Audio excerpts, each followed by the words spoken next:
meeting of the Tyler ISD Board of Trustees was previously called to order. The presence of a quorum has been established. The meeting has been duly called, and the notice of the meeting has been posted in the time and manner required. Monthly meetings of the board are designed to conduct the business of governing the school system in public. However, this is not a meeting to interact with the public. We welcome you as guests to observe and listen. We do have a scheduled time within the agenda for the public to address the board. First item of business after executive session is the prayer and pledge of allegiance, which I will lead us in. Please stand. Father, we come to you tonight humbly and in desperate need of you. Humbly because you are the sovereign God of the universe. You are our creator and our master, the one true triune God who has always been and always will be. You are the God of peace and of justice, of mercy and of grace. Father, we are in need of you to do what only you can do, which is to bring peace from strife, to shine light in the darkness, to provide hope when all seems lost, and to replace fear with joy. You've instituted governments, all the nation's governments, our state and our city government, and even this board. And you've done it to promote good conduct and to seek justice. So I pray that you would help us do that for our nation, for our state, our city, and for our school board tonight. Father, we're thankful for the way you have protected our community as we've dealt with these difficult issues, and we pray that you would continue to do so. As we continue our work as stewards of the great gifts of the students and staff of Tyler ISD and of the resources the taxpayers of Tyler have entrusted with us, Father, I am in need, in fact, we are all in need of your wisdom, which you have promised you would grant us if we but ask. So, Father, I'm asking, this board is asking for your wisdom, not the wisdom of this age, not man's wisdom, but the wisdom that can only come from you. So, Father, on this night, as we take up issues that are divisive, that are emotional, that bring up memories of hurt and of discrimination, that provoke feelings of fear and loss, I pray that your Spirit would wash over us and bring us peace and understanding. Father, that even in the face of disagreement, you would grant me, that you'd grant this board and those here, in fact, our whole community, that you would, Father, unite us. Unite us in our love for you and our concern, our respect, and our love for one another, and that our relationship with you would transcend differences in race, social or economic status, age, background, political affiliations, and even differences of opinion. Your word tells us that your Son said, "A new commandment I give to you, that you love one another, just as I have loved you. You are also to love one another. By this, all people will know that you are my disciples, if you have love for one another." Father, you loved us first, and because of that, we can love you and love each other. And that's my prayer tonight, Father, that you would stir in my heart and my fellow trustees' hearts, in all of our hearts, a love and respect for each other. And as your word says, that it would mark us as your followers, as your disciples, and because of your Spirit at work in us, that our time here tonight would be glorifying to you. I pray all of this in the mighty name of my Savior, Jesus, and the power of your Spirit. Amen. I pledge allegiance to the flag of the United States of America and to the republic for which it stands, one nation, under God, indivisible, with liberty and justice for all. Honor the Texas flag. I pledge allegiance to thee, Texas, one state under God, one and indivisible.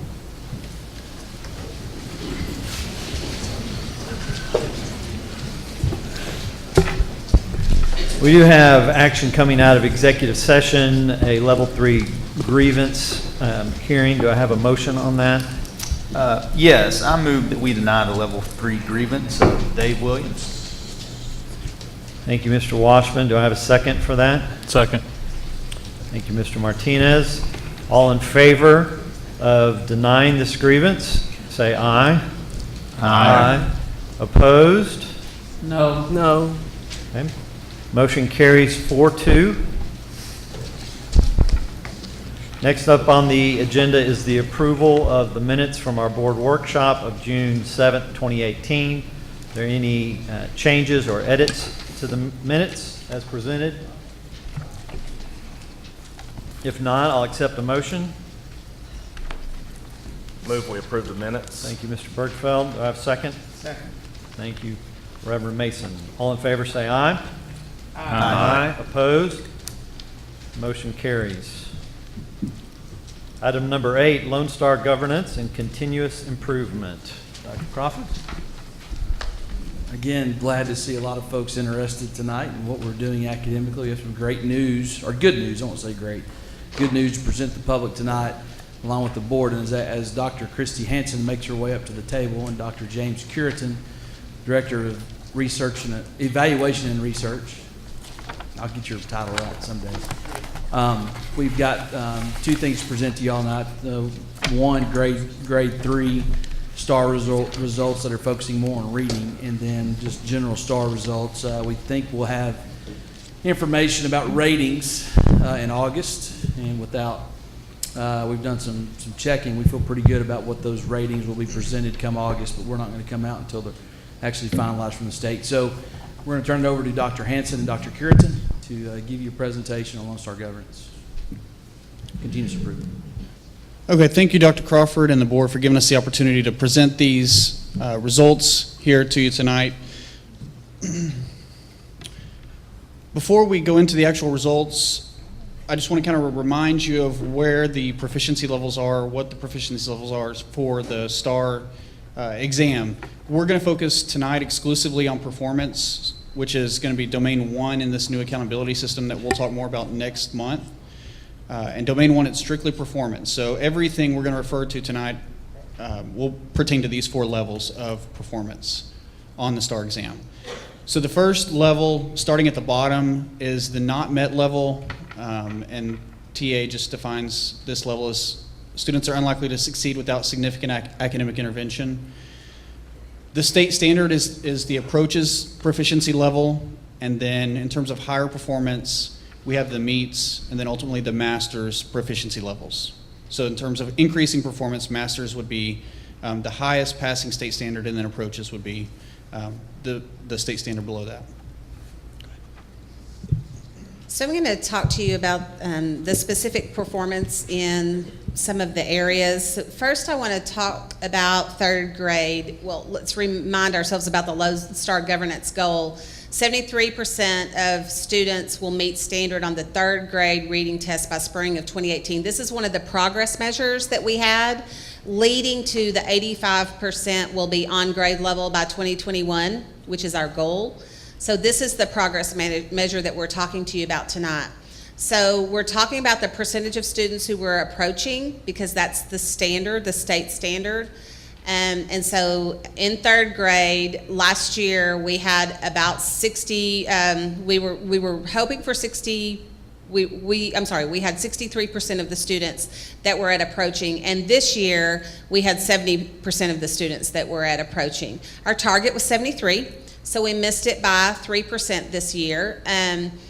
But we feel really good about the fact that we were able to we were 3% away this year. Last year we were 5% away. The goal was 68% last year, and we were at 63. So we feel like we're closing that gap.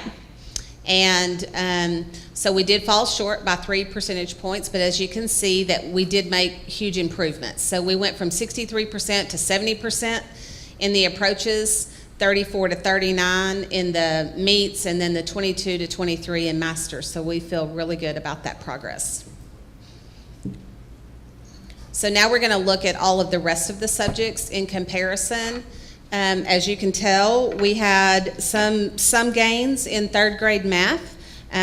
Just a reminder, we did not have a new curriculum in 3rd grade math this year. The new curriculum only went through 2nd grade. So, but we did have some improvements, and then in 3rd grade reading, that is a repeat of what you can see that we've done this year in 3rd grade reading. So in 4th grade math, again, we had some improvements. We went from 71% last year to 75%. So we had a significant number of campuses, 9 out of 17, who scored higher this year. And when we say higher, higher means 3% or more. So they either had 3% percentages points or more in that specific area. So we had several that had 2% or 1% more, but we looked at 3% as a significant, as statistically significant.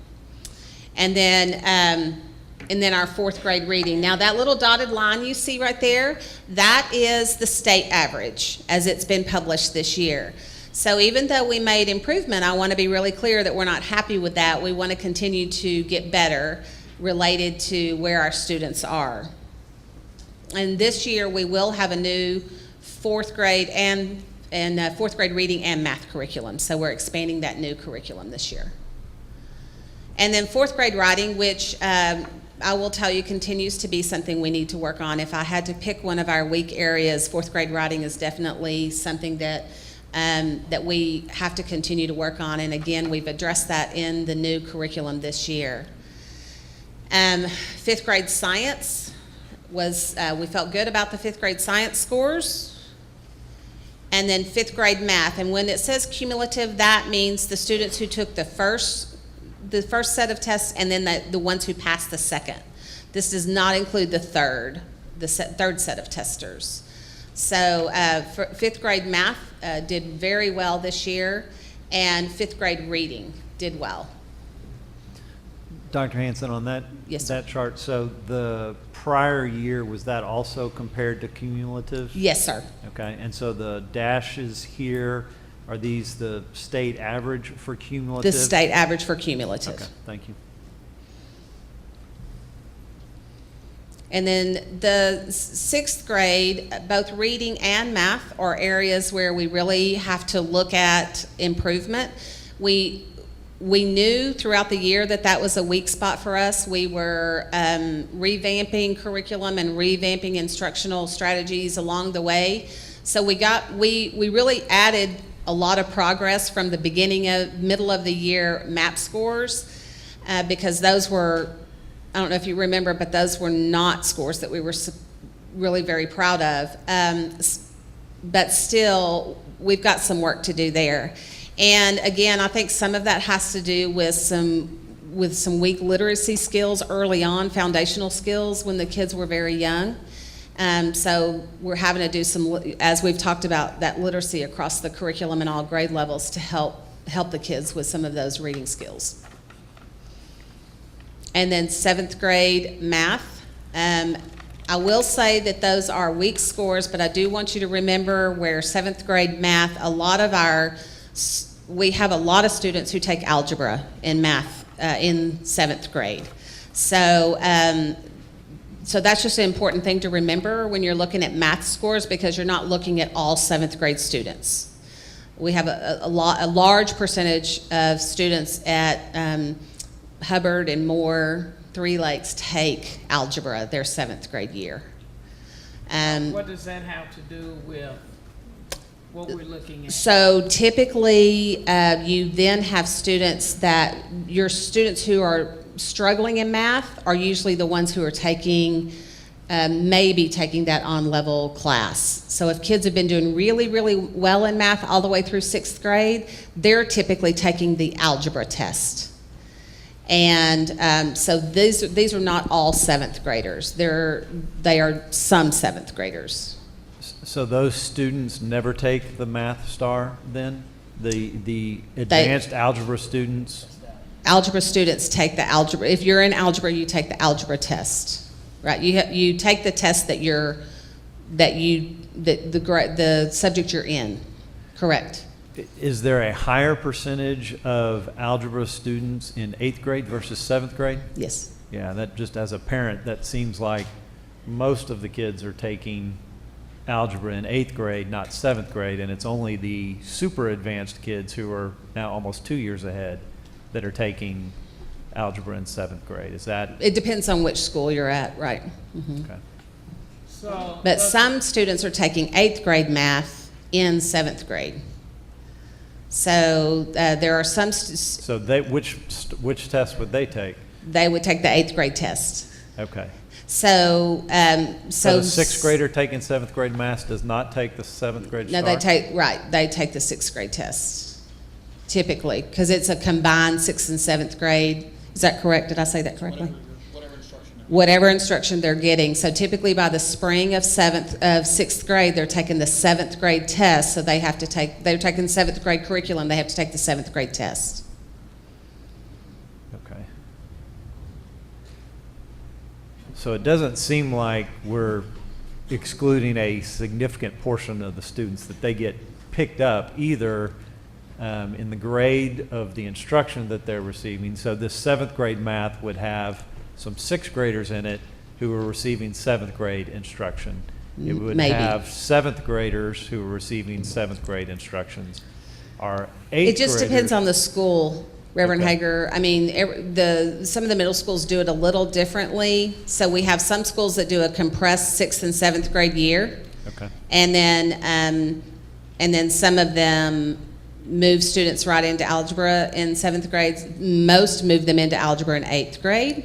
So, but take an 8th grade, have a compressed 7th and 8th grade year. So, Okay. Okay, I need to understand. yes, ma'am. I'm always one who says, push our students. Mhm. All right. So you have a 6th grade child who is taking 7th grade math. Is that child taking 6th grade tests or 7th grade tests? Typically 7th grade. And before we get sucked into the black hole that is middle school star math. Right. The same thing probably goes on throughout the entire state. Right. Okay. Yes, yes, throughout the entire state. Right, Which okay. is why the numbers, that dotted line looks different.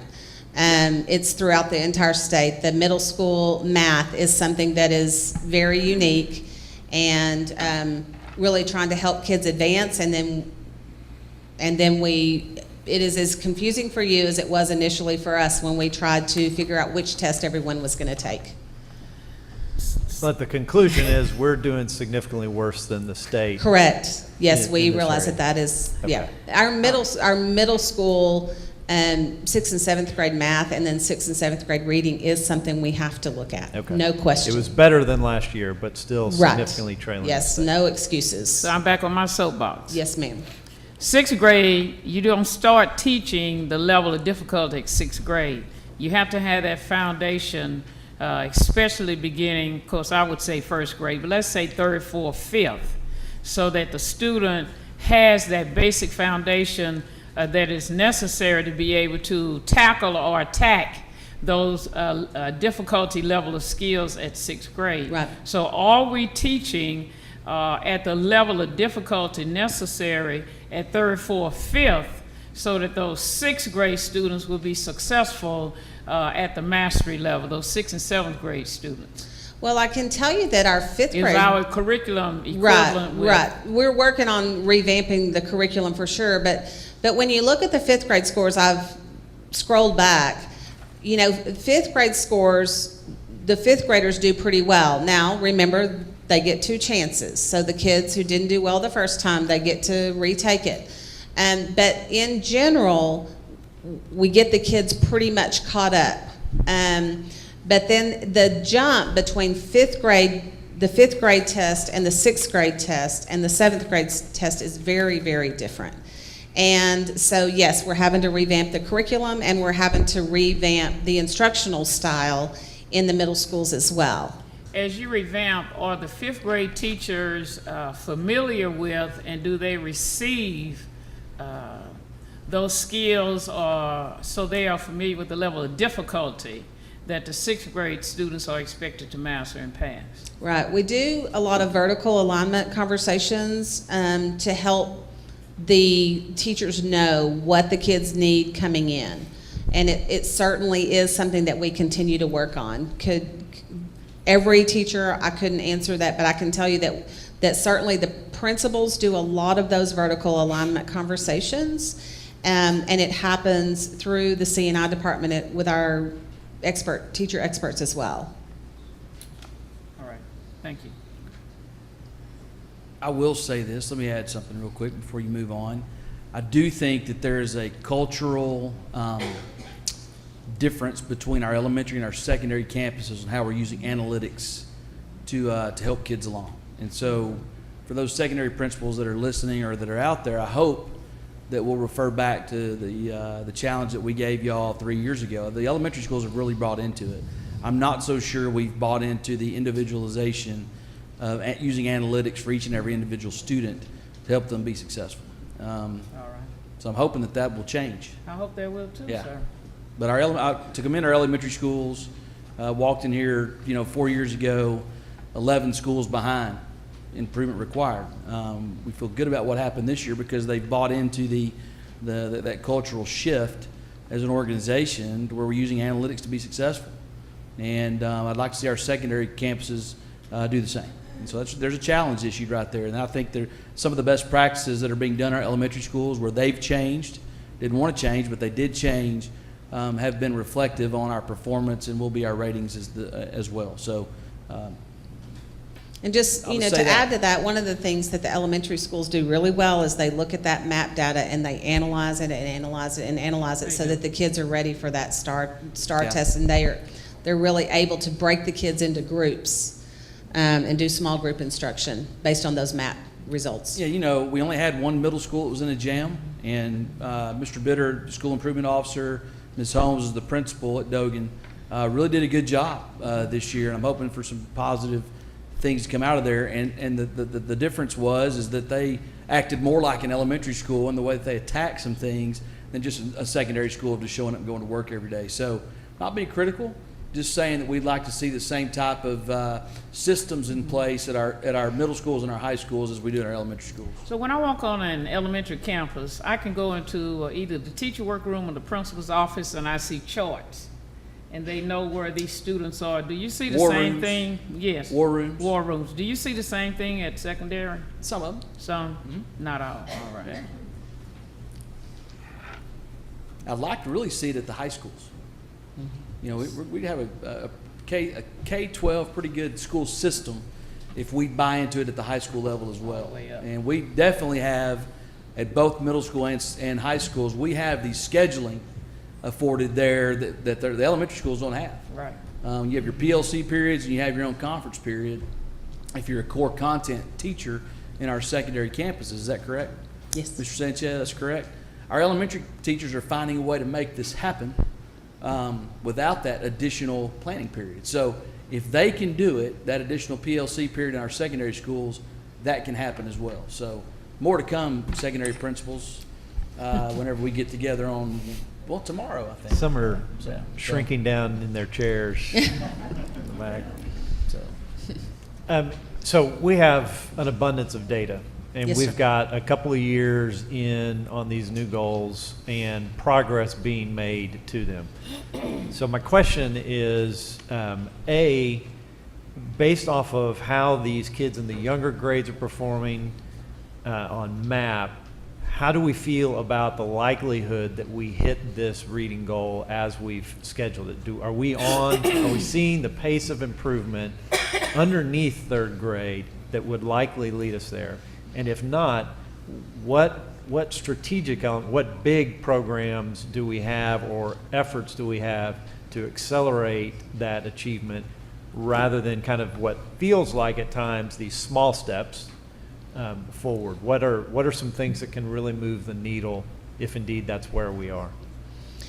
Well, I have every anticipation that we will meet the goal. It is an ambitious goal. We were just talking about that today. It is a very ambitious goal.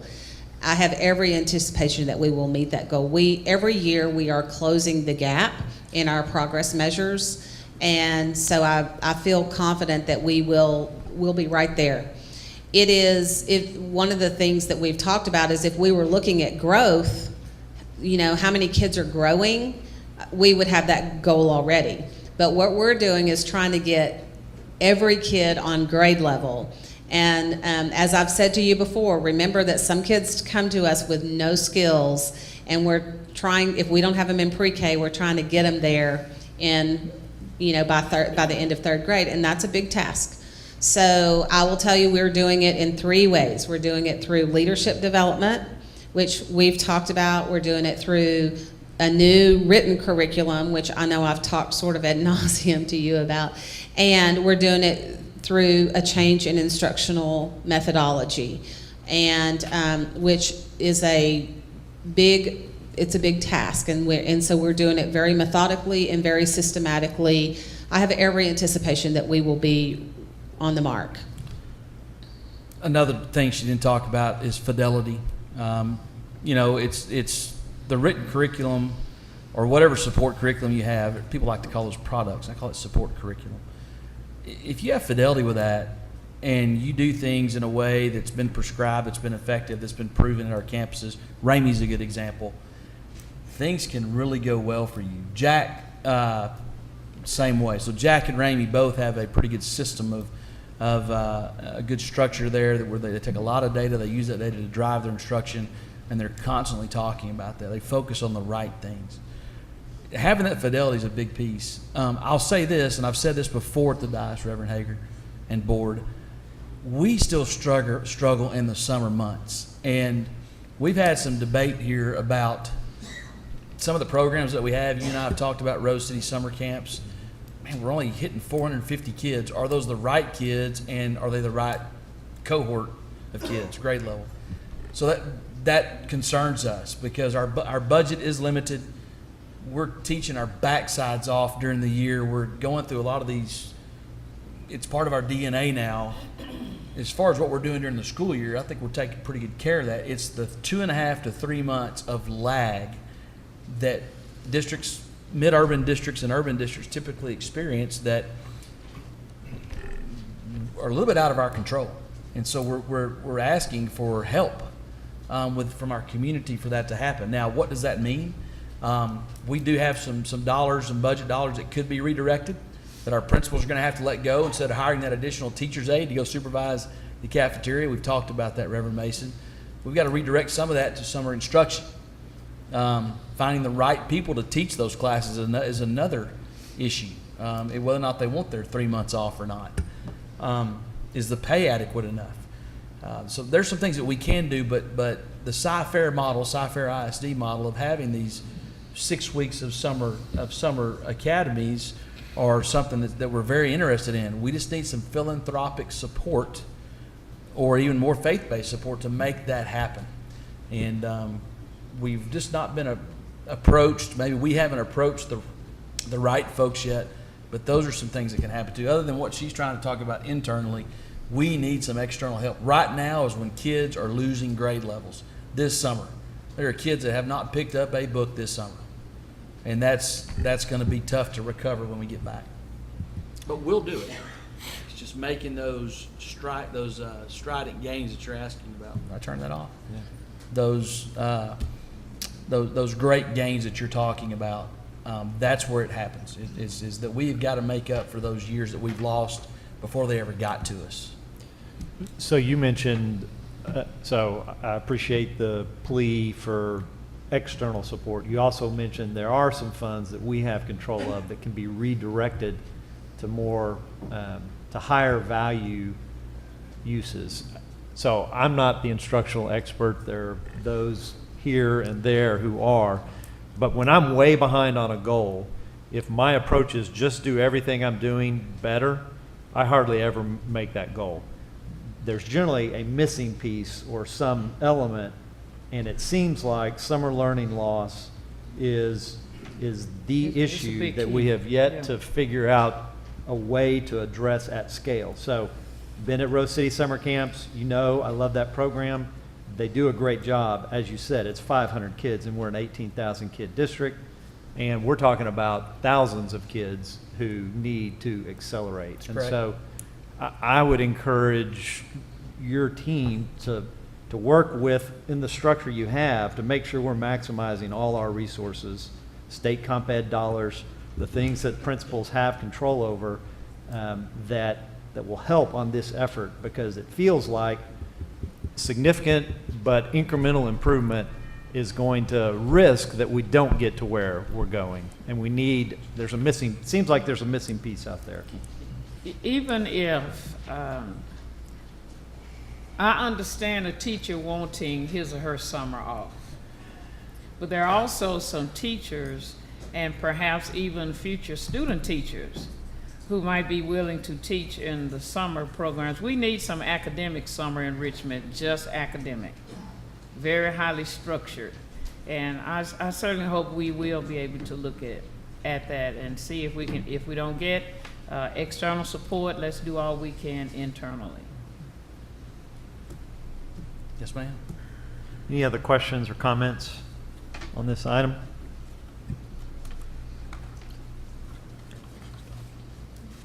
Okay, thank you very much. Moves us to item 9. Let me read through kind of our script for how we kick this off. We are now at the scheduled time in our agenda for public comment. The board wishes to hear your thoughts and concerns. As per board policy, all speakers must have submitted a speaker participation form at least 10 minutes prior to the start. All registered speakers should have received a card with our guidelines for your presentation. We also ask that those in the audience to refrain from responding to the speaker's comments, including cheering and applauding. This will enable the board members to focus their attention entirely on the speaker. Although the board may ask clarifying questions, please be reminded that board members cannot respond to any comments. Tonight we have 21 individuals signed up to speak, and each speaker will be given 90 minutes so that we roughly, 90 seconds. No, you're not. 90 seconds. We'd be here until tomorrow night, which none of us want. Sorry about that. 90 seconds, which will exceed our 30 minutes by a little bit, but hopefully that's sufficient. You guys know this drill by now. You've been doing a great job. Let's all stay respectful of the speakers, and we will be able to focus and hear exactly what they have to say. We do have, yes, we have a timer behind us, and so speakers, you will not get a warning. Your warning is just looking up at the time, but you will be told when your time has concluded, and our expectation is at that time you will finish a very short sentence and step away from the microphone. I'll call off several of these. How about 5? And if you can line up behind the other speakers, that'll help us move. So number 1, Ashton Orovitz III. Number 2, James W. Valderbring, Reverend Mast, and April DeLeon.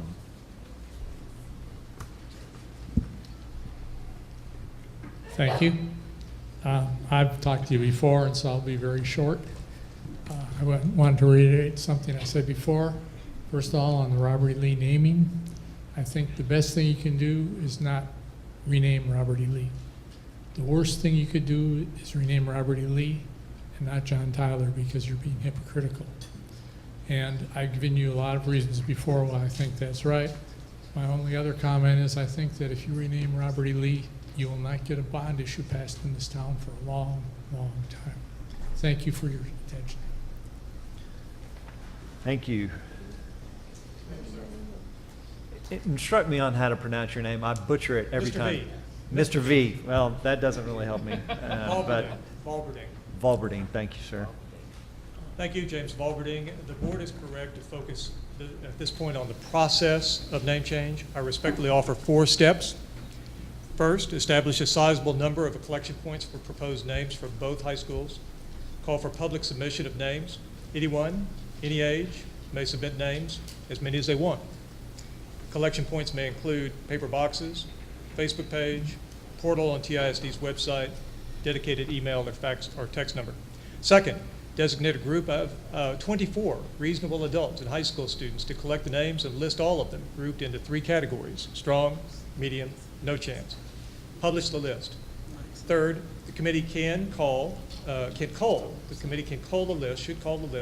list to the 10 strongest candidates for each school that appear to have consensus. Publish the list. Invite public comment. Fourth, the board should then schedule a vote, choose a name for each school. These 4 steps should be transparent and fluid with wide participation. Thank you. Thank you, Mr. V. Reverend Mast. You said 90 minutes? 90 seconds, sir. 90 seconds. This is not a sermon. I'll put the handkerchief up there. Gentlemen, I want to say that I appreciate everything, and ladies, I appreciate everything that you have done in this community. But I do want to say that it's not the idea of separating our community. Our community should be as one. So I make this suggestion to you, that you set up a citizens committee, 4 to 8 people, with the president of the board as a member of that committee, that committee brings back names of the changes that should be made to this board, and you vote on it. I heard somebody say that it should not be taken out of your hands, and I'm with that 100%. It's your responsibility. But you can have citizen input to help you in your decision. I want to say lastly, I only have 30 seconds left. I feel cheated, Brother Hager. But I want to say that if you will do this, I think we'll bring a lot of peace in our community. Right now, there's a lot of unrest. And don't be confused by side issues. John Tyler's not a problem. If you want to change it, it makes me no difference, and probably any of the other citizens of the committee. But we're here about a specific name change that has affected our community for years. Thank you, sir. Ms. DeLeon, followed by Bob Dixon, followed by Sonia Scarborough, followed by Misty Kennett. Board members, my name is April DeLeon. I have paid TISD taxes for over 20 years, and I am very appalled that the board will not address and vote on the issue of a potential change of school name. When I voted on the school bond, it was never presented to be for any name change. The money was not to be used to rename Robert E. Lee. If you are wanting to change the name of Robert E. Lee, then you should present the community with a new bond to be voted on. I promise you, it will not pass, and I will never vote for a school bond again. You allow the name in person, if you allow the name to be changed. By not voting, you are allowing for this topic to get way out of control. There is going to be more division in our town if not handled now. We cannot keep putting off the vote. Enough is enough. And to one particular board member, and sir, you know who you are. You need to remove yourself from the board as soon as possible, and allow the others to do the job that they were elected to do. You, sir, need to stop and step down now. You will never have the votes you are needing for the name to be changed. And as I was watching those, how much we have improved, how much we need to be improved, and you're looking for funding, there's your funding. You know where to find the funding, what it was meant to be used for, not some stupid name change. Look around. And put prayer back in our school. That might help Thank a you, whole ma'am. lot. God bless. Mr. Dixon.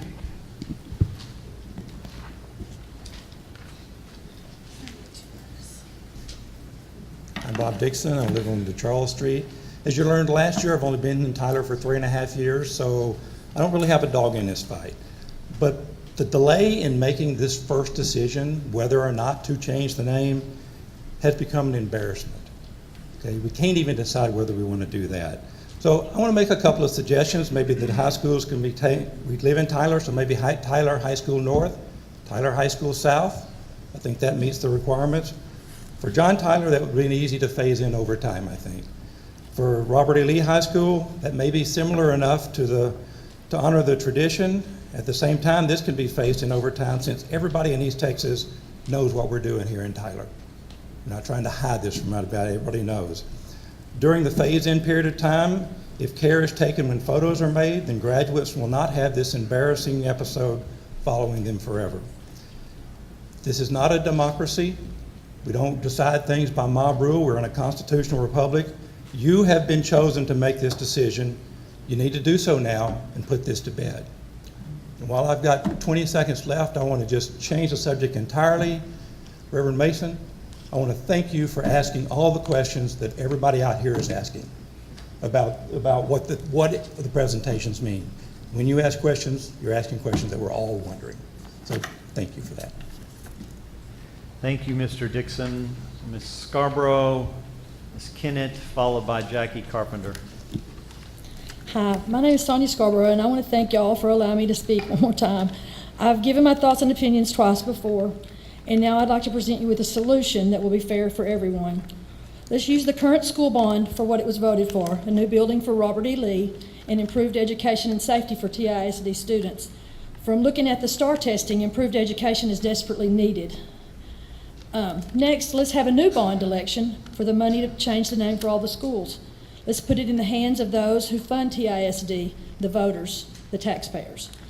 And one last thing, I want to mention that you said the kids are losing grade levels, yet some of y'all want to redirect monies from this bond to change the name. Those monies need to be spent on improving the education. Thanks.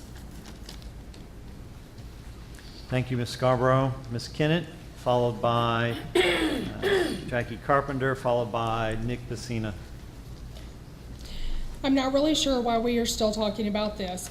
Both sides have turned everything into the board. Both sides have spoken numerous times, not only here, but also with board members individually.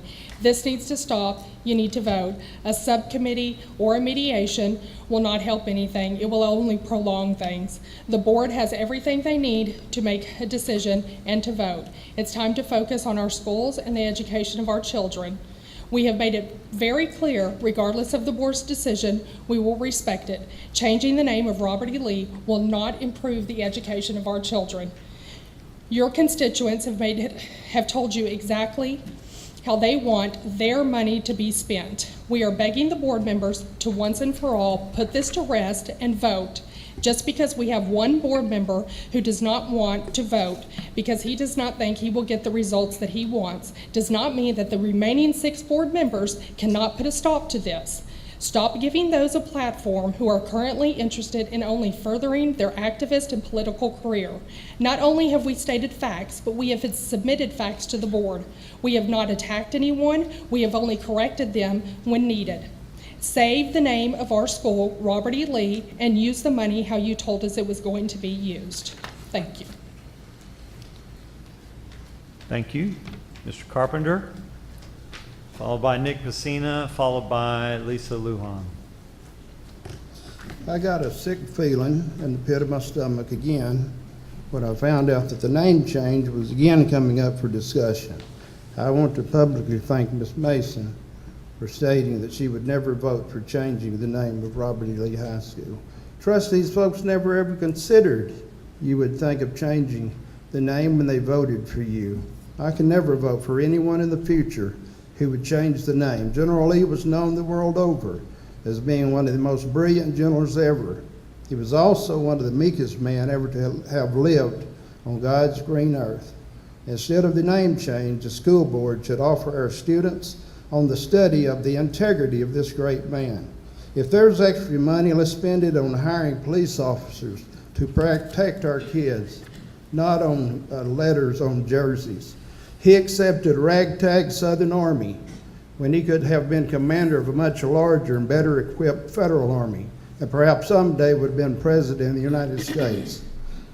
So what's next? Changing the name of Washington, D.C.? He was another old white man. Well, this old man is tired of the attacks. This is a conservative versus liberal issue. I'm mad too, Eddie. Mr. Pacina. Nick Pacina, and I'm here to speak on the name change. President Hager, members of the board, and Dr. Crawford, next month will mark 1 year since the anniversary of this latest chapter of the name change discussion. It's not a new issue, but as anyone who's well-informed knows, this has been an issue for close to 60 years. This board has heard at length both sides of the issue, and I have faith that a true compromise exists. It is my sincere prayer that this board will decide on a process and a name that inspires students, a name that will transcend our past to a brighter future. And I'm confident in the leadership displayed by this board, and I trust that you will proceed in the best interest of the students and of our community. Thank you. Thank you. Ms. Lujan, followed by Ms. Ames and Mr. Hitzfeld. President Hager, members of the board, Dr. Crawford, the arguments on both sides of the name change issue have been well documented over the past year. But what stands out the most is the civility with which the issue has been debated. The community has been respectful and involved. Young people have been inspired to participate in the public process, and more citizens have attended these meetings at a higher rate than usual. My advocacy is twofold. First, I want to praise you all for your leadership. The board has been responsive to the community for much of the last year regarding the name change. Your willingness to listen to the community is a testament to your commitment to public service. Second, regardless of how the debate continues, it is my sincere hope the board acts in a public and transparent manner that inspires our community to move forward. Thank you. Thank you. Ms. Ames?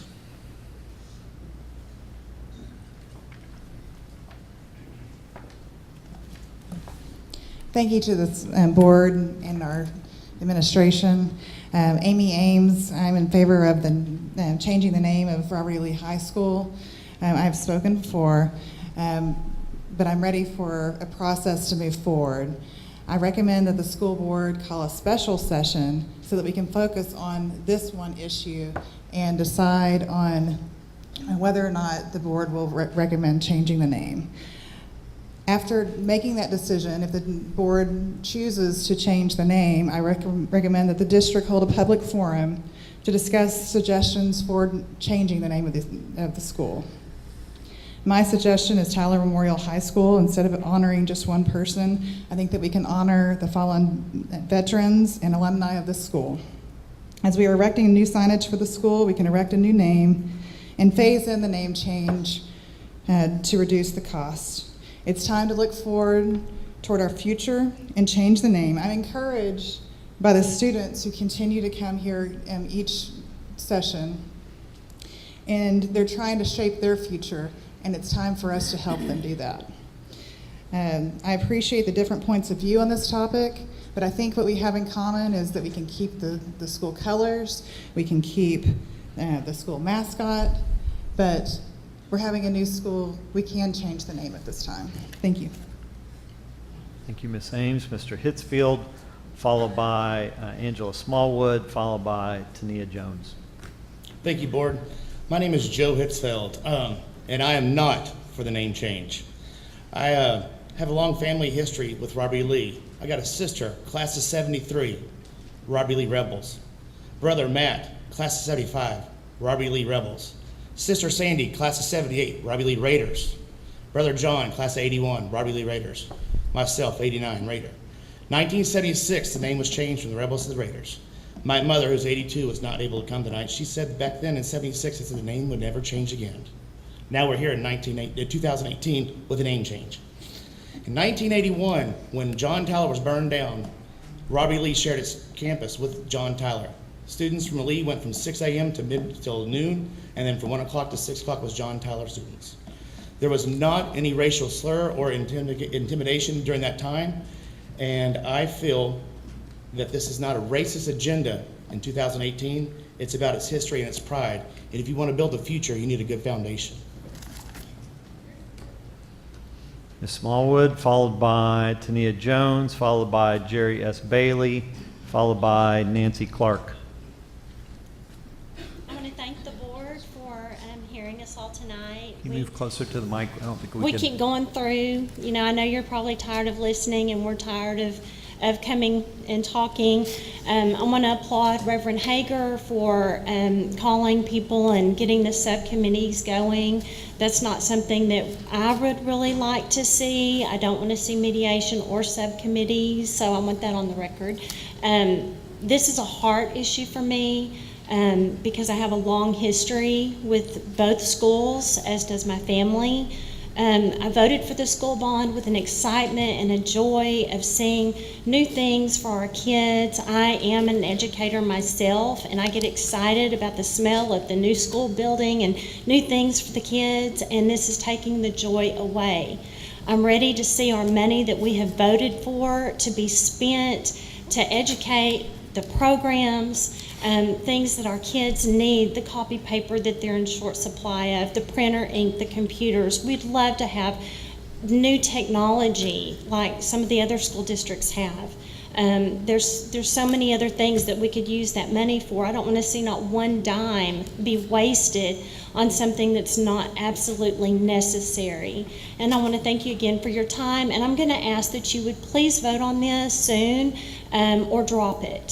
Thank you. Thank you. Ms. Jones? Hello, my name is Tania Jones, and I'm here to speak on behalf of the current students at Lee that are in favor of the name change. After watching the video of the board workshop, we decided to respect the board's time by electing one representative to speak. To the people I represent, please stand with me in solidarity. Today I come to you bearing what my peers and I consider solutions to the problems that have plagued our city for far too long. Together, some of us students have come up with alternative names for our alma mater. They are as follows: Rose City High School, Independence High School, Liberty High School. These are names that we would be proud to bear on our jerseys and club t-shirts, names that we would be proud to hear called over a loudspeaker, names that we hope will help spark the reconstruction of a great city and a great nation that is divided by a not-so-great topic. We are the current students at Lee, but we are also far more than that. We are future politicians, business owners, and presidents, doctors, lawyers, future voters, and maybe even board members, but we are far more than that. We are the present. We are the ones that this city should strive to represent and make feel accepted and equal. We are a community, and it's well past time we act like one. We respect our alumni, and though you may lose your name, you still have your heritage and memories. And we ask those that are anti-name change to join us in changing the argument from right and wrong to helping us find a name that represents each and every one of us, all of us as a community. Thank you. Okay, Ms. Jones, you went a little quickly. What was your third suggestion? My third suggestion was Liberty High School. Thank you. Thank you. Jerry Bailey? Pass. Nancy Clark, followed by David Limmer, followed by Carrie Barrera, followed by Charles Smart. Hi, my name is Nancy Clark. Thank you for letting me speak to you. My reasons for being here are that I'm a real proud TISD student. My family, from John Tyler to Lee to Birdwell to Bell, lots of schools, and we've really, really been proud of it. I'm also a graduate of Robert E. Lee in 1967, and more important, I'm a teacher who used to teach here at Bell Elementary. And I guess in all full disclosure, Arinthia Mason, Reverend Mason, was also a teacher there, but we have not discussed any of this. Nothing was discussed, I promise. Okay, I guess the reasons I'm against further name changes in this country is that there's really no need to revise and rewrite history. What happened, happened. The second thing is, when the board presented the bond election, they presented a picture of Robert E. Lee across the top of a school with the drawing of what it was going to look like. So to me, that was false advertising. If you're planning to take the monies that we supported and elected at that point to use $200,000 or more on a name change, then that is not what we did. So I would assume that you would have to redo the bond election to see if anybody wants to rebuild a school with a different name. Maybe they do, maybe they don't. Another reason that I think we can be a much better... Thank you, Ms. Clark. Mr. Limmer, followed by Ms. Barrera, followed by Mr. Smart.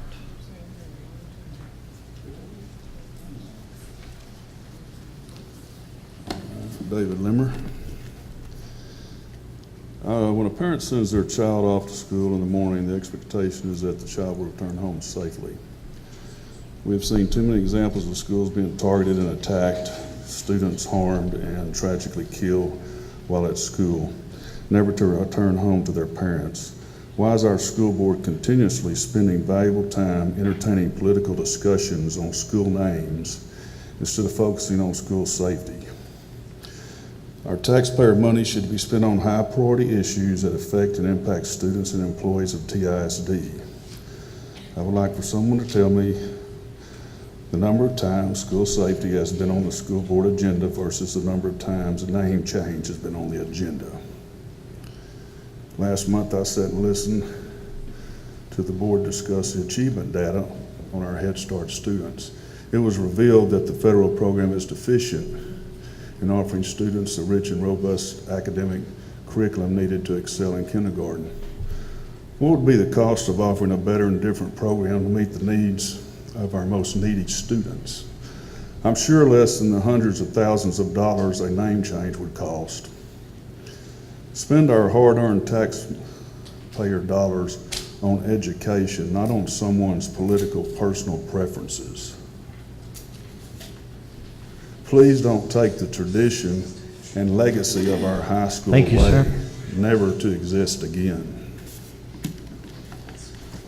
Ms. Barrera, followed by Mr. Smart, followed by Michael Tolbert, followed by Tim Geddens. I'm Carrie Barrera, a parent and local children's minister.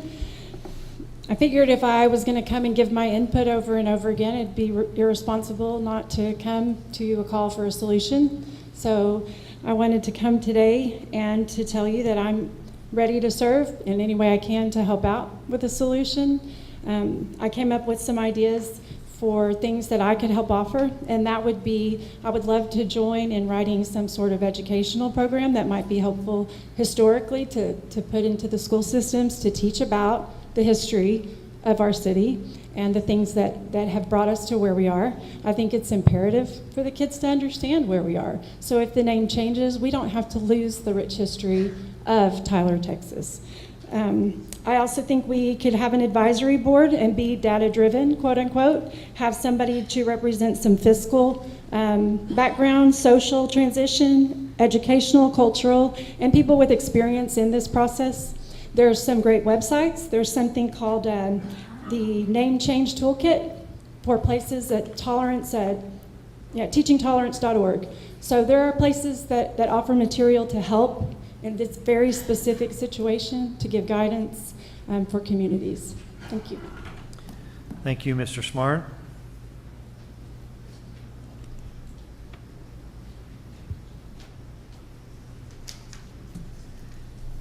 Here we go again.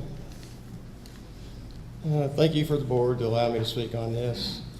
To me, there was never ever any reason to rename either of the high schools. We, the people of the United States, and now Tyler, Texas, are tired of being PC'd to death. I don't understand why Robert E. Lee seems to have been singled out in this. Robert E. Lee was a much better man than John Tyler. This fire that has been started has quickly spread out of control. President Hager, at meeting number 2, you admitting to knowing about this problem before putting it on the ballot.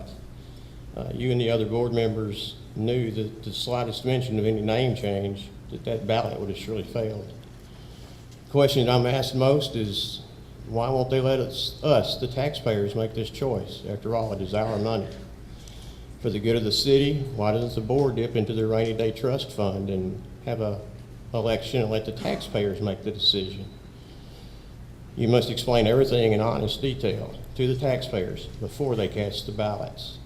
It's my hope that and prayer that this will begin to pull the city, which is fractured, back together again, and the board and the teachers can get back into the business of teaching the students to learn.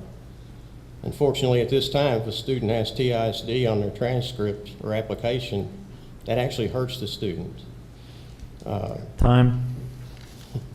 Same place I hit last time. Mr. Tolbert, followed by Mr. Geddens.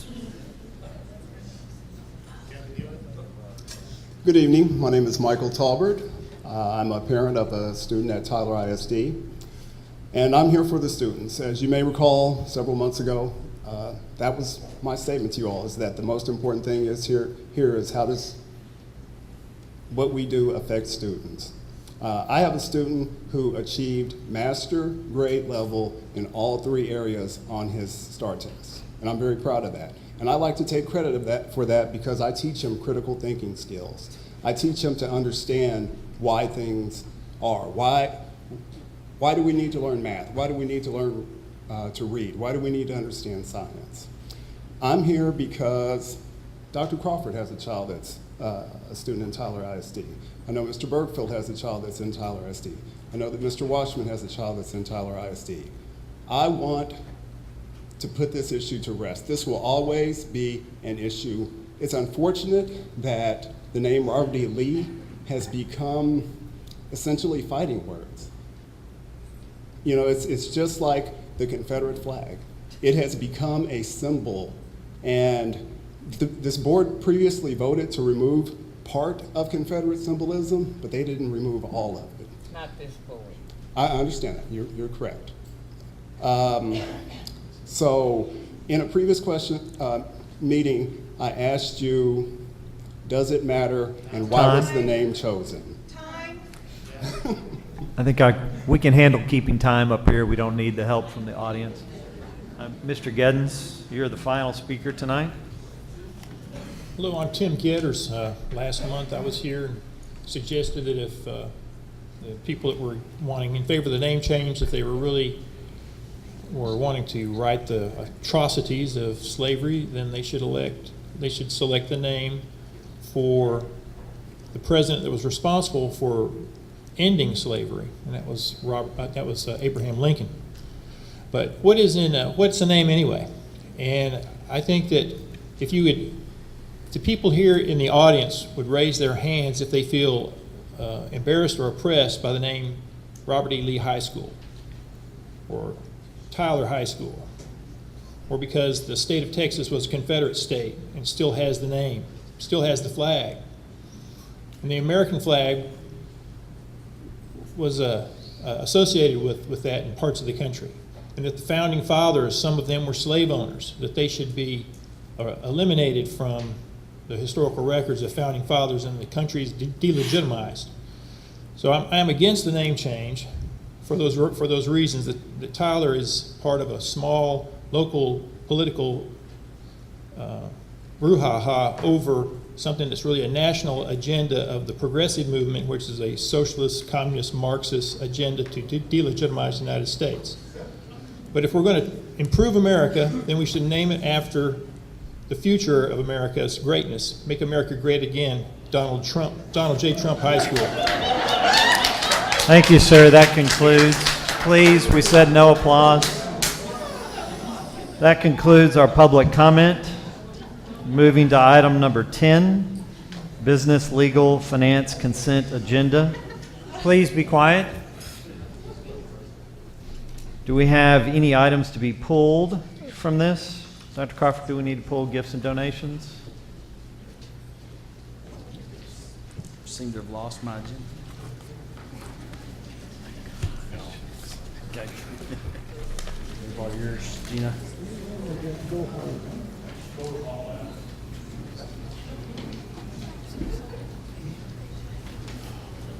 I'm getting there, Reverend Hager. Okay. My computer went dark.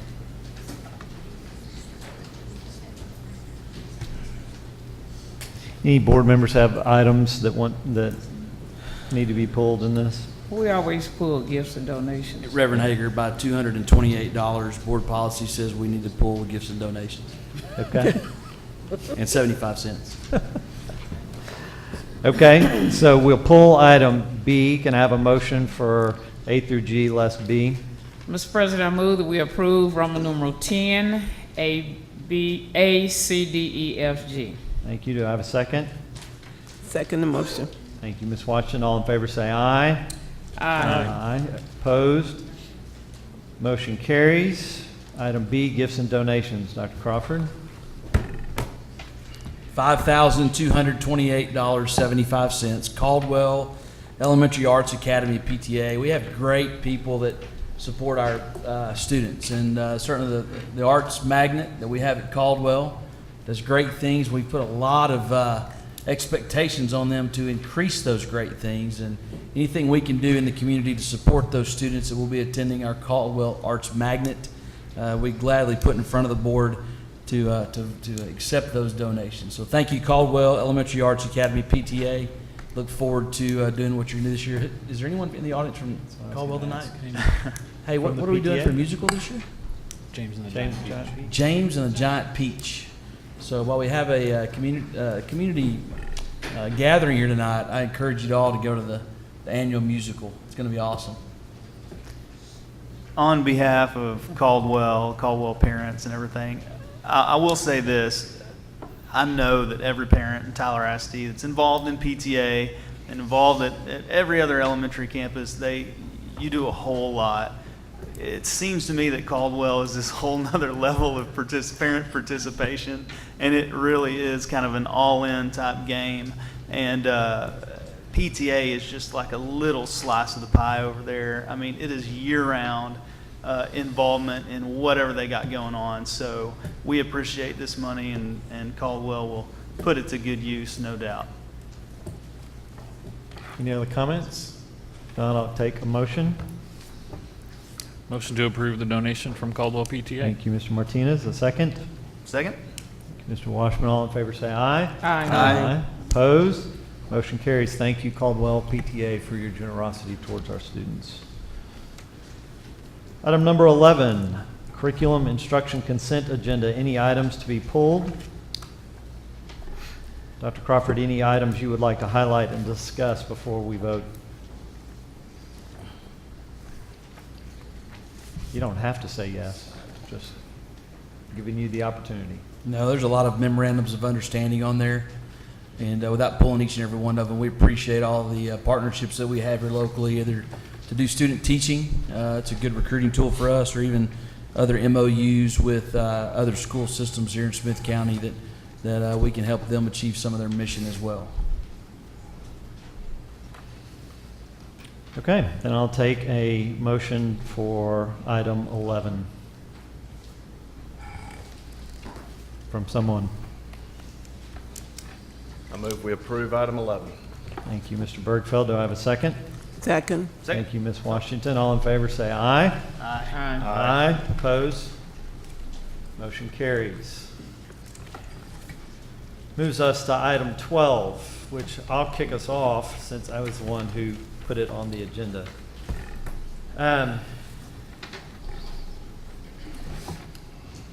As the public speakers pointed out, this has been an issue that's been before the board for about a year now.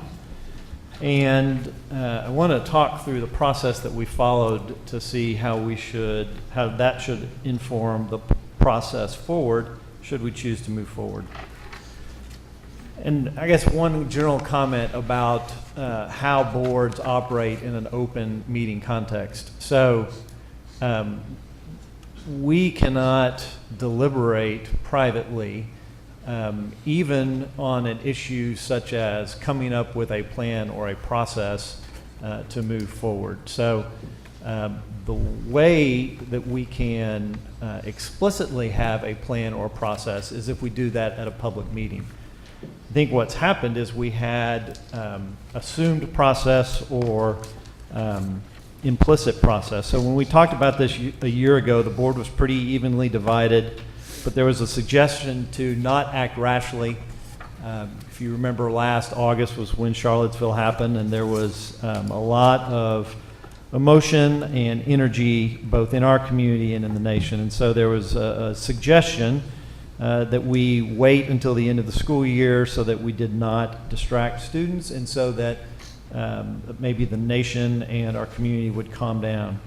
That wasn't our official plan, but that was generally the plan that we followed informally at the suggestion of a board member.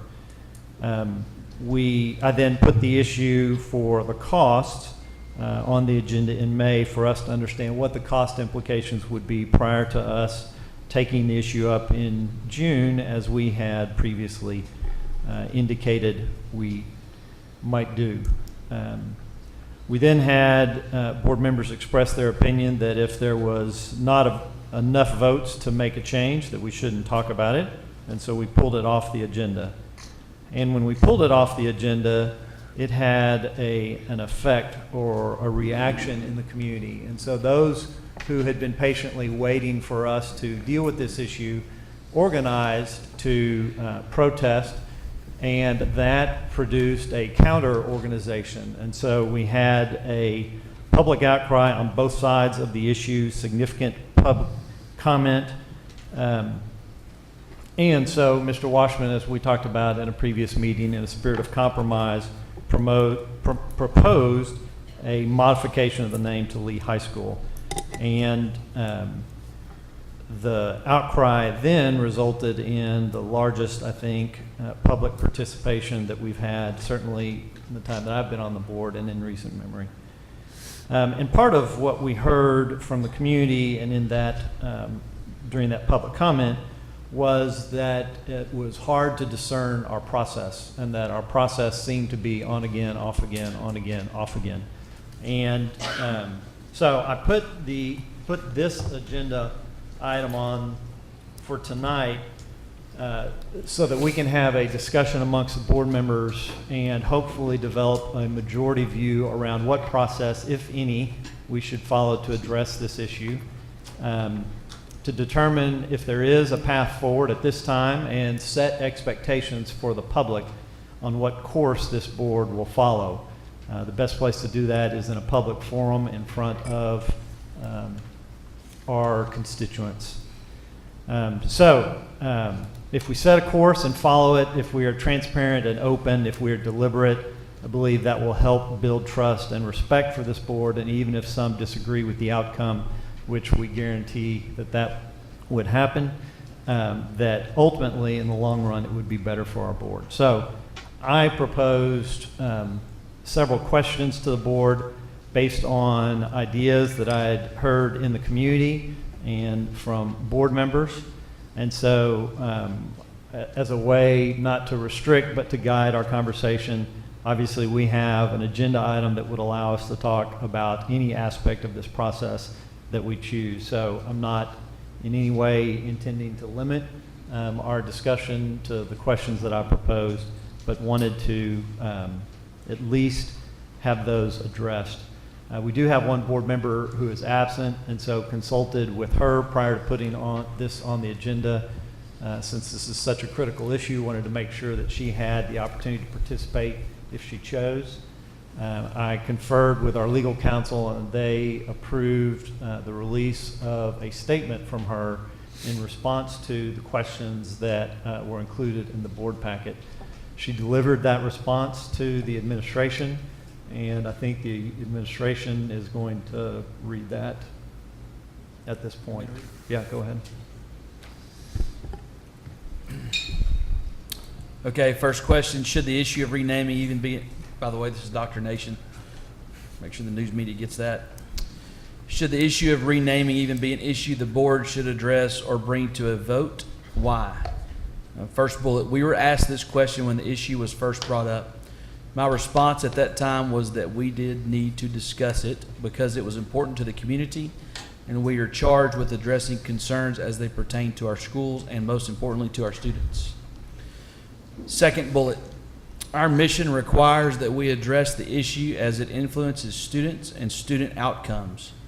An inordinate amount of time and effort has been dedicated to it, so we need to bring it to a vote and move forward. However, in doing so, we need to have the commitment from all involved, board, administration, students, parents, community, to support the result of the vote and put it to rest. After a decision is made, the issue of naming facilities should be addressed only when the district adds a new facility and not set a precedent of revisiting names after they have been in place. Next question. If we move forward, what type of process would you advocate? One of the questions that Reverend Hager posed, a board-focused process. The board adjusts policy to clarify purpose of names, types of names permitted, and restriction on when or why a name should be changed. Then develops a list of names that meet the new criteria, gets input, finalizes a couple, and then chooses. Her answer, I would agree that the board needs to adjust the policy to clarify the purpose of names and types of names permitted. Again, I think that once a facility is named, that is the name it should retain. Next question that was posed, a subcommittee of the board could be formed to make a recommendation to the full board. Her answer, no. Another question posed, a community-focused process similar to the strategic plan where roundtables are formed to discuss a series of issues related to the name change. Roundtables are facilitated and comprised of balanced groups. Her answer, no. This would continue the issue focusing on name change, while the underlying community issue of race relations is not addressed. Question, are you in favor of a fast process or a slow process? Her answer, an inordinate amount of time and effort has been dedicated to it, so we need to bring it to a vote sooner rather than later and move forward. Question, are there other approaches you think should be considered? This is a long answer. Here we go. Her answer, I don't think there should be anything added to the curriculum, but more emphasis should be placed on the TEKS, Texas Essential Knowledge and Skills for Social Studies. And she states administrative code. Y'all can go look that up. The obsession with progress in reading, writing, and math has pushed the social studies, including history and economics, curriculum more or less to the back burner. I know that it is assessed, but standards are lower. Even though critical thinking skills form the backbone of the social studies curriculum, focus on standardized testing has led to mere recall of events, dates, and people. How often have we heard, I don't like history, it's just memorizing dates and people. Major emphasis include developing critical thinking skills and identifying cause and effect relationships. Accentuating the practice of these skills would lead to a greater understanding of economic developments that led to sectionalism, as well as identifying the causes of the Civil War, including sectionalism, states' rights, tariffs, and slavery. Additionally, the effects of the Civil War, including Reconstruction, the 13th, 14th, and 15th Amendments to the U.S. Constitution, are often ignored. A key issue is the ability to identify points of view from the historical context surrounding an event and the frame of reference which influence the participants.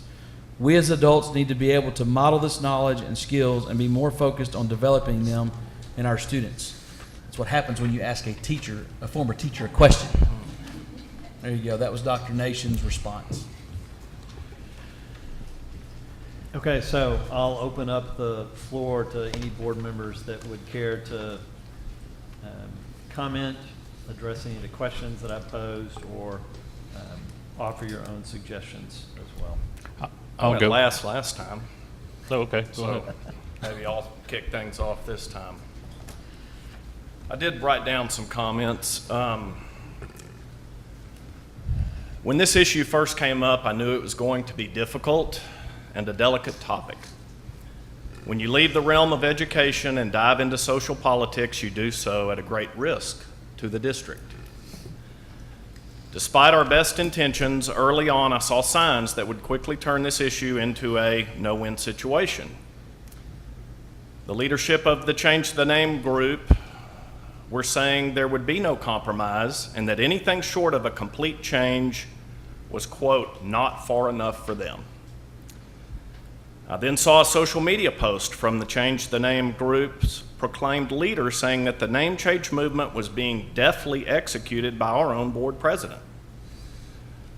What I'd hoped would be a time where leadership from both the white and black community could sit down and listen to each other's thoughts on an issue was never a consideration.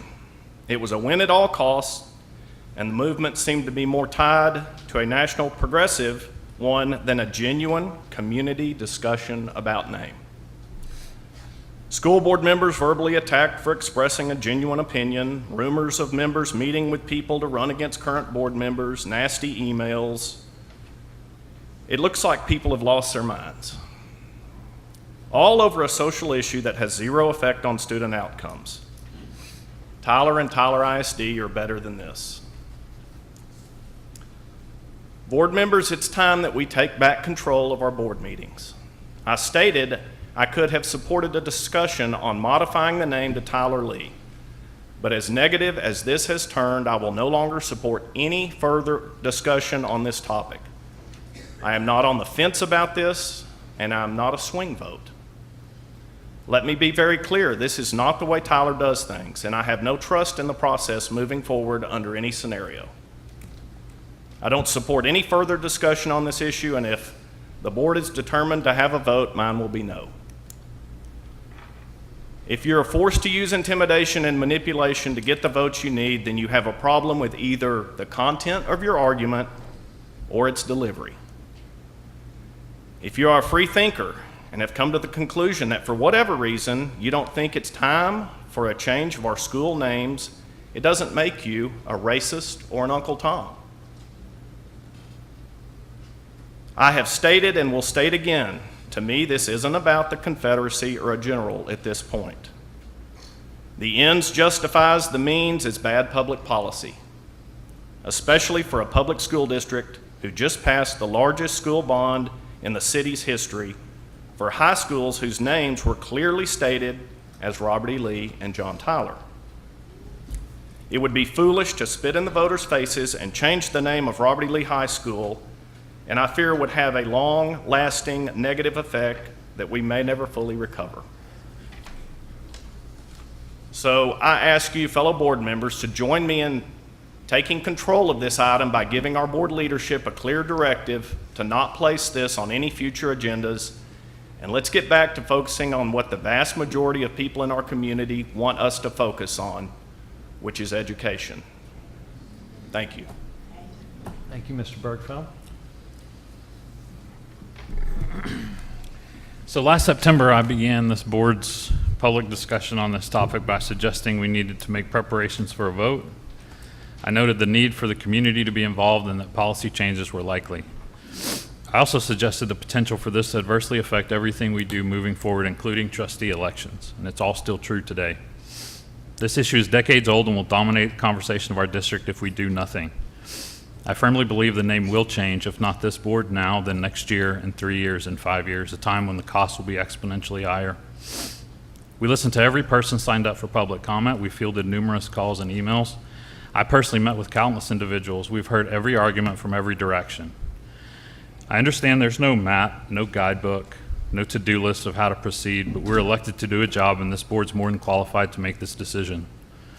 I'm in favor of a board-focused process with policy review and necessary changes. It's the quickest, most efficient way to move forward. However, I am open to discussing any path that continues the conversation. I also suggested last year this was an opportunity to be an example of how to work together and how to deal with difficult issues. While I hoped then that we could have the foresight and the mental clarity to deal with this directly and decisively, like we have so many other issues, we still can. We develop a potential list of names, receive input, and narrow it down. We select a new name for a new school, one that inspires young people, one that identifies our community, our collective community, and one that brings us all together. We make that decision together quickly and deliberately, and we move our focus back to educating our students together. Thank you, Mr. Martinez.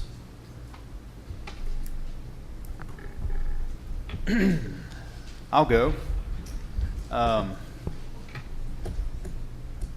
So, I think last meeting showed that this community isn't really ready for a compromise or action on this issue. Kind of trotted out an olive branch, and both sides pretty much took their pruning shears to it, threw it in the wood chipper, and out of 45 speakers or more, zero were in favor of any sort of compromise. And I think it just showed the divide, like where we're at on this particular issue right now. So like Andy was talking about, civility has a lot to do with this. And I know our meetings, and I do commend every public speaker and everybody who's ever been in one of these meetings. Although you're passionate, you've also been civil, and I really do appreciate that. However, I can guarantee you that if you want somebody to look at something your way, or even vote your way, it's not wise to spread malicious rumors about them or to call them names like racist or neo-Confederate, when the way they live their lives clearly shows differently.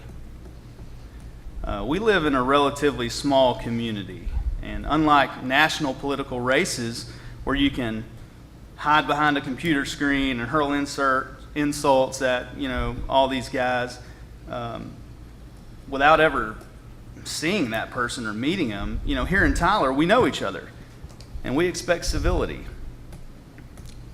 And unfortunately, a lot of the pro-change group has allowed some of their leadership to create and spread lies about the character of the very people who can actually vote on the issue that they care about. Therefore, I don't think this issue should continue to be placed on agendas in the future. And I won't reward political scheming and outright lies. At the board level, I believe that the majority of us have allowed a couple of individuals to cozy up next to and grow and assist a political action group that's in favor of a certain outcome. And I, for one, am tired of the politicization of our school district, and I implore the rest of the board to be done with this for good. The issue is not unifying right now, it is divisive. I am a Tyler boy. I mean, I grew up here, and I love my hometown, and I love every part of my hometown, regardless of what you think about me or know about me, every side of it. And I want civility, and I want peace, and I feel like our generation has a lot better grasp on that, you know, than prior generations due to the, you know, way we've advanced as society, and I feel like we're being drugged back into it. And my last point is about desire. And I don't believe that something of this magnitude needs to be decided by a majority of folks that really don't have a strong desire to make it happen. I believe that we've been civil enough to hear all arguments and endure several meetings, but I don't believe that the majority has a truly strong desire to see this happen. And until there is a majority that does want this issue to be brought up, you know, I think it'll be abundantly clear. I feel like we've kind of been drug along through this and wanting to hear the community and everything like that, but really I feel like the majority of us don't have this burning desire to change the name of either school. And so I just feel like we should get back to student outcomes. And the job that I was elected to do had nothing to do with names. And it had everything to do with education. And that's kind of where I stand on this issue. Can I ask a question just as I'm kind of scoring all this? So are you in favor of not bringing the potential name change for a vote? I'm ready to be done with it, so if it means it never being on an agenda again, as far as I'm on the board, absolutely. You know, but you know the way the agenda process works. You said it. If somebody wants to vote on it, you know, and then all the other questions, you know, kind of not applicable. I feel like we should not put the cart ahead of the horse. Process should be determined after we decide we want to do it or not do it. So. Okay, so a preference for no vote. Yeah. Okay. I have a preference to never see this issue on the agenda again.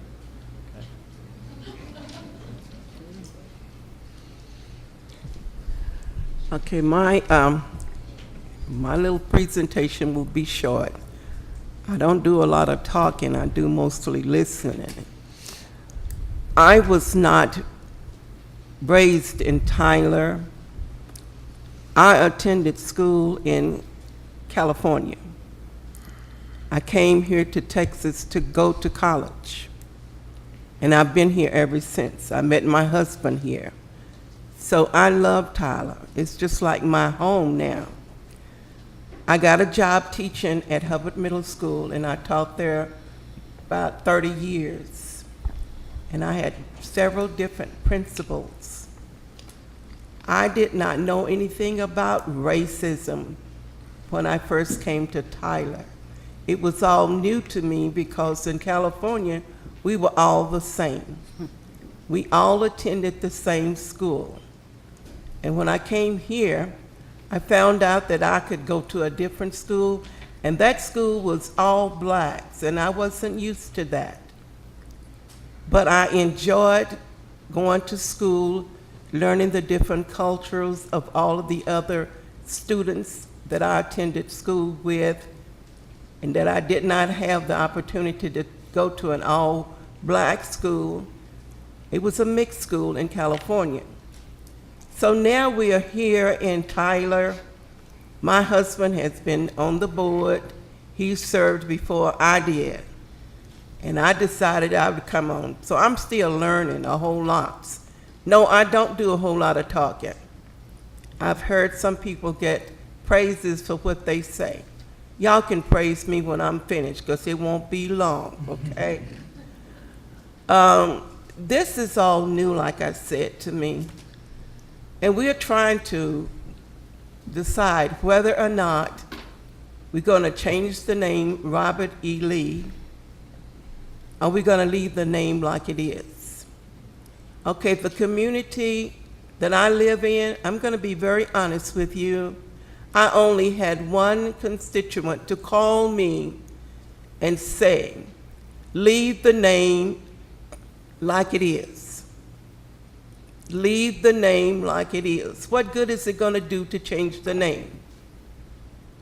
I said, well, I don't know, but there's so many people that want to have the name changed. Okay, we listened to several people talk.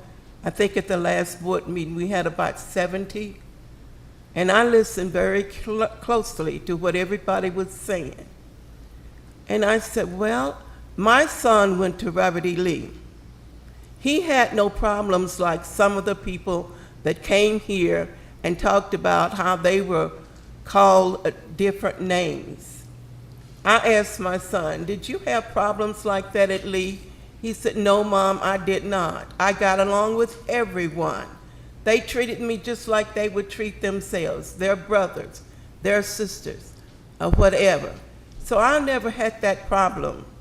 My daughter went to John Tyler, and naturally she didn't have the problem at all.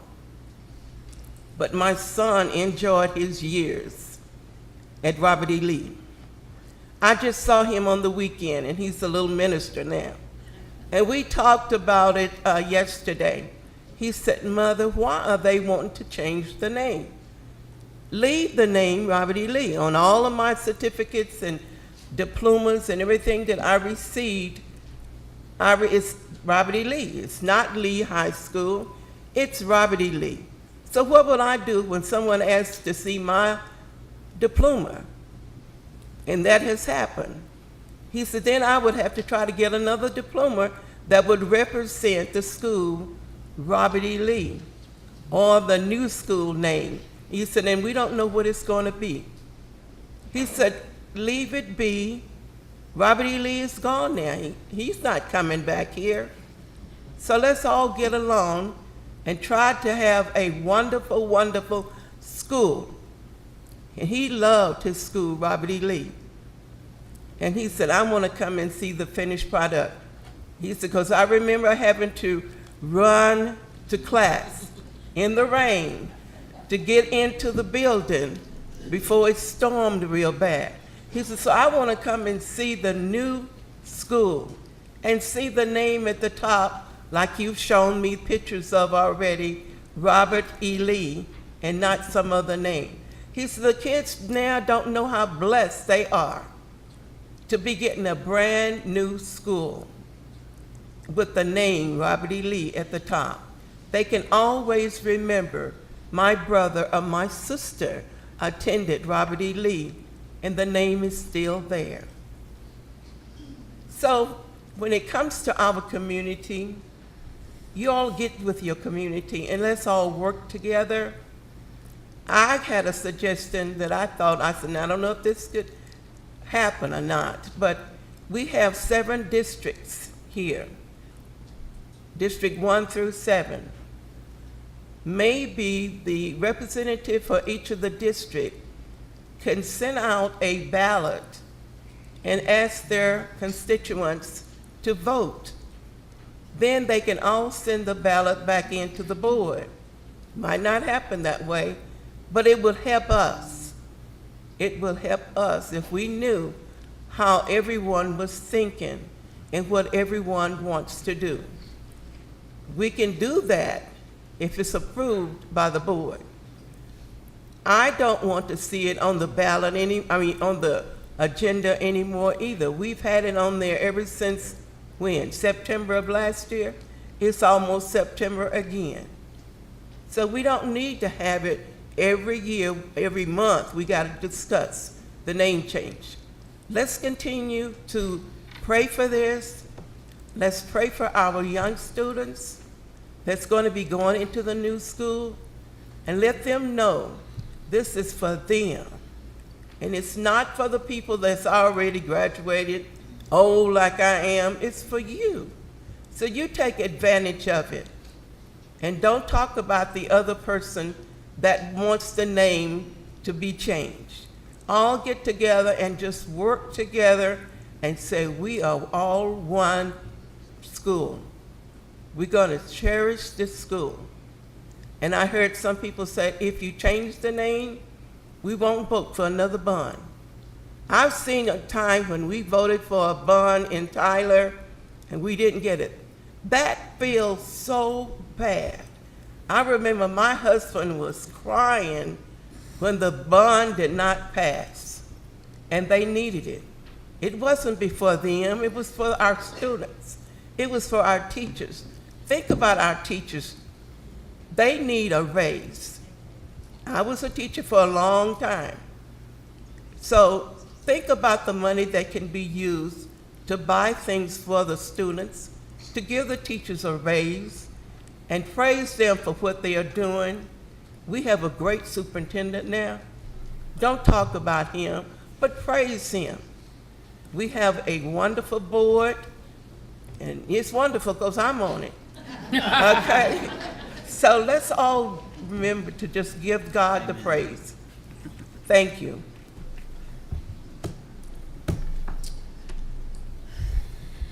This has been an enlightening experience. It has been enlightening because I have had friends down through the years. When your children needed jobs, you called me. When your nieces, nephews needed jobs, you called me. When there was a problem with someone in your family, you called me. And I talked to the superintendent and we addressed the issue. Now all of a sudden, I'm a traitor. This is very enlightening. So I want to thank you for causing me to pray even more and go to my God and ask for direction. I love history. I have learned from history. I have lived the worst of history in Tyler and the best of history.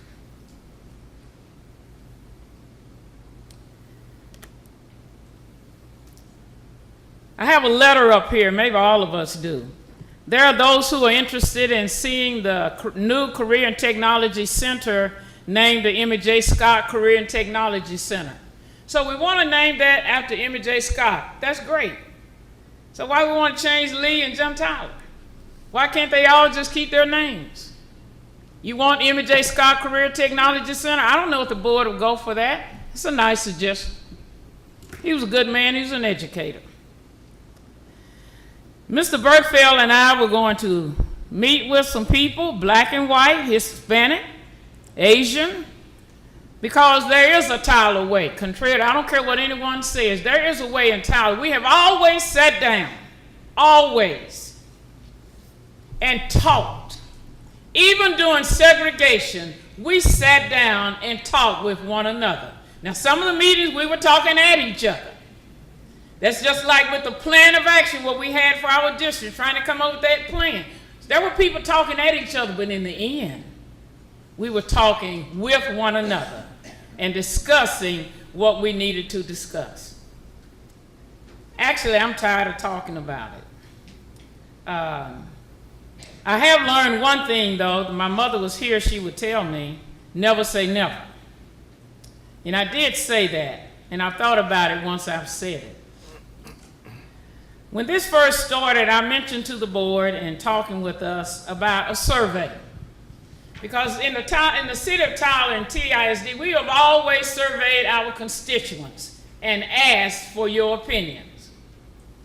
Even when we did our plan, our 5-year plan, we solicited opinions. And you became a part of what became our 5-year plan, of what we are trying our best to implement right now. I still believe we should have sought out suggestions from others. To say you want a name change, and then to say you don't want to change, okay, I hear you. But if you want the name change, now you're finally coming and saying, suggesting some name changes. I don't know. There was, again, Andy and I wanted to meet with some people and just listen to them. Some of y'all don't even want us listening to people. You've heard that some of us met with folk and listened, and you have a problem with that. How can you have a problem with that? We've listened to all of you night after night, meeting after meeting. It's the respectful thing to do. Listen to what people have to say. You may not agree with it, but we all should listen.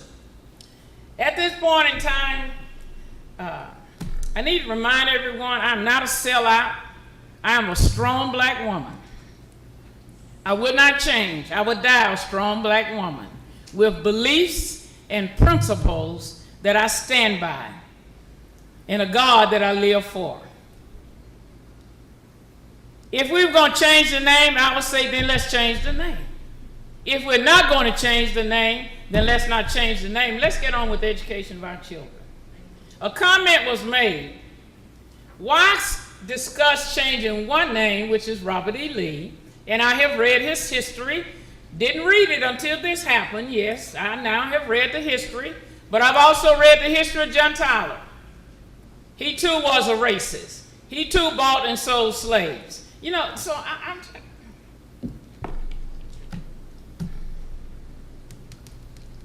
even hate it came up. I'm going to be real with you. Whoever brought it up.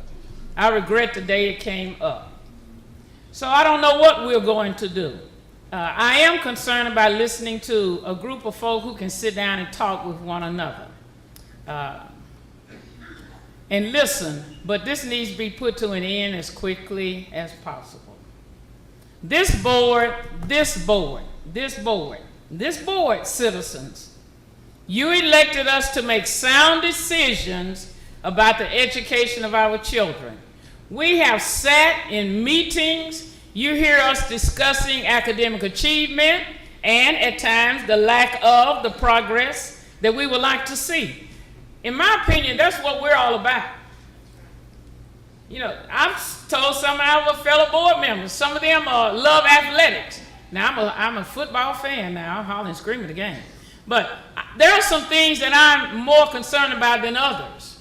And that happens to be the academic achievement of our students. Because contrary to what people say, I believe our children can learn. And we all need to work together, city, community, churches, and schools, to make that happen. So it's time for it to come to an end. I believe it's gotten ugly. I've looked on, some people gave me some things off of Facebook sites. I just ended up giving them to a lawyer. So your lawyer can see who said what. It's gotten that ugly. Over a name of a school that has produced outstanding students from all ethnic groups. So if you're going to change it, then let's change it. If not, let's get on with the education of children. Okay, just for the purposes of clarity. I don't know if there's any clarity right now, Board President. In all of our, I've heard my fellow board members. My constituents would love for me to vote to change the name. I just need them to tell me the rationale behind changing the name of Lee and not changing the name of John Tyler. Okay, so you, again, I'm trying to be clear. I'm not clear. There is no clarity for me right now. Okay, so you don't know whether you want to vote right now, not it needs tonight. to end today, no. Well, obviously, Next it's a board discussion meeting, item. yes. So you're in favor of a vote at the next board meeting? Yes, and everybody, I'm not giving my number out. I wouldn't dare do that. Many of you know how to reach me. I just need to know why you're suggesting the change of name of one and not the other. and let's go from there. Okay, and Ms. Washington, just again for clarity purposes, are you in favor of a future vote, or are you? I'm in favor of a future vote, but I ain't saying how I'm gonna vote yet. Okay, so Okay. you want a future vote.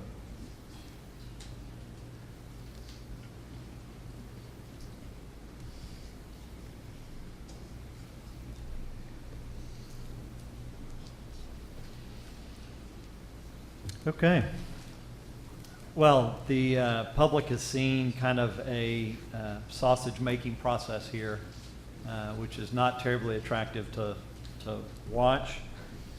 You see that the board is still very divided on exactly how to proceed.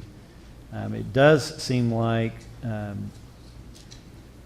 so what I can say is common across the board is there is a strong desire for closure.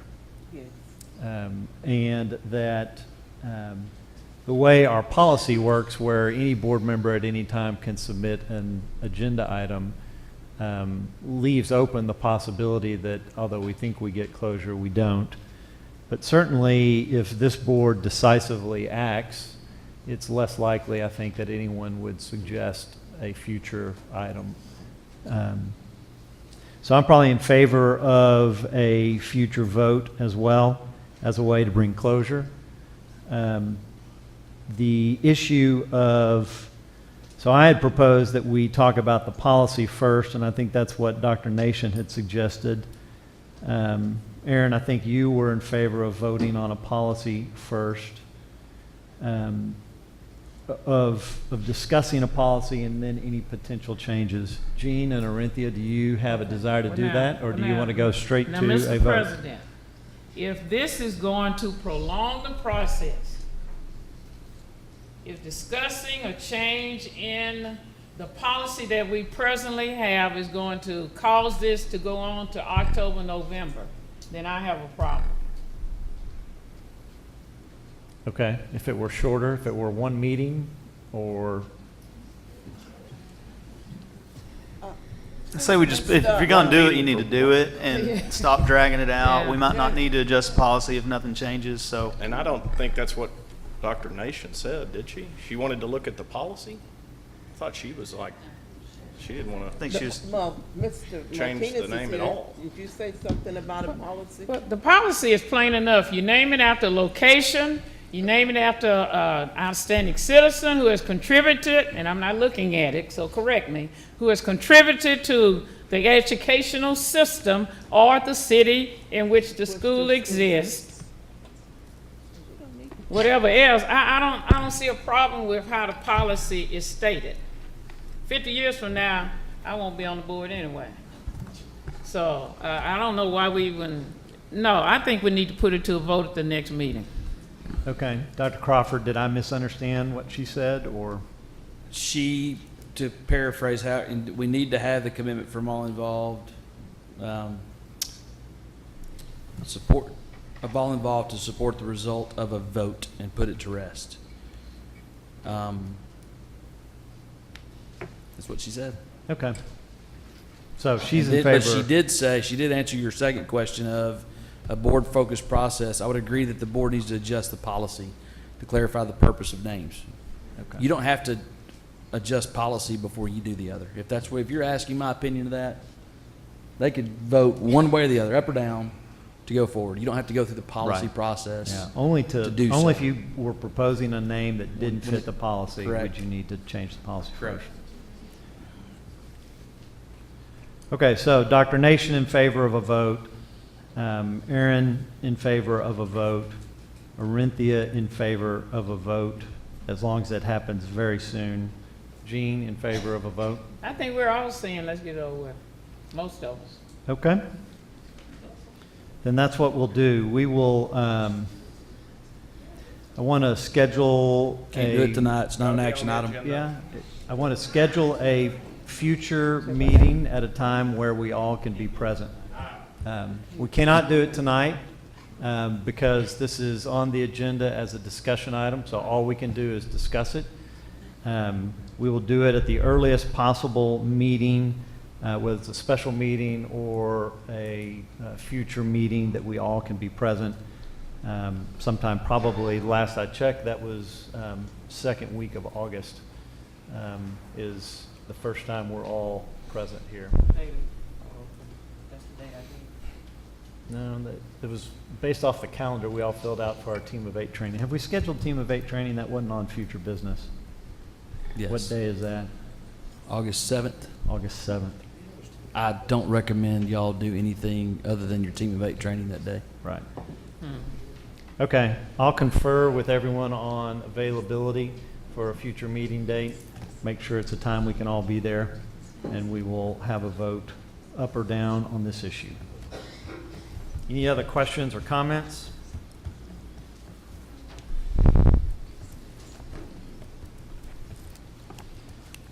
Okay, future business, Dr. Crawford. Future business, we have, on my agenda, there it is. Board workshop on August the 2nd. That is also the date that we anticipate to bring the John Tyler GMP, the Guaranteed Maximum Price, forward to the Board of Trustees that day for its construction.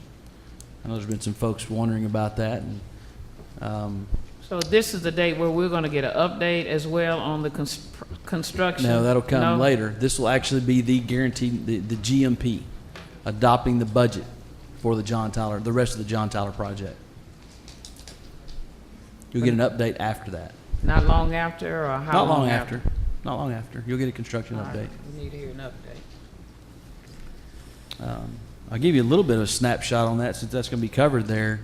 Both projects are scheduled to end at the same time. Because I know there's been some folks wondering about why there's no action out there. There's been plenty of action. All right. Okay. Not you, Reverend Mason. Others. Twitter world. School is Cool is August the 2nd as well, so you can put in a full day of go to your board workshop and then go to School is Cool that night. Summer school graduation, August 10th. First day of school for students is August 20th. And you have your regular board meeting August 20th as well, the first day of school. That's a long day. So you'll probably want to actually go to visit some schools like you always do and then put a little cherry on top and have a board meeting that night. Didn't come to board meeting that night. Yeah, administration, we love the first day of school when it falls on a board meeting night. That's it. Okay, then I'll accept a motion for adjournment. So moved. Thank you, Mr. Washington. Second. Second. Thank you, Mr. Martinez. All in favor, say aye. Aye. We stand adjourned.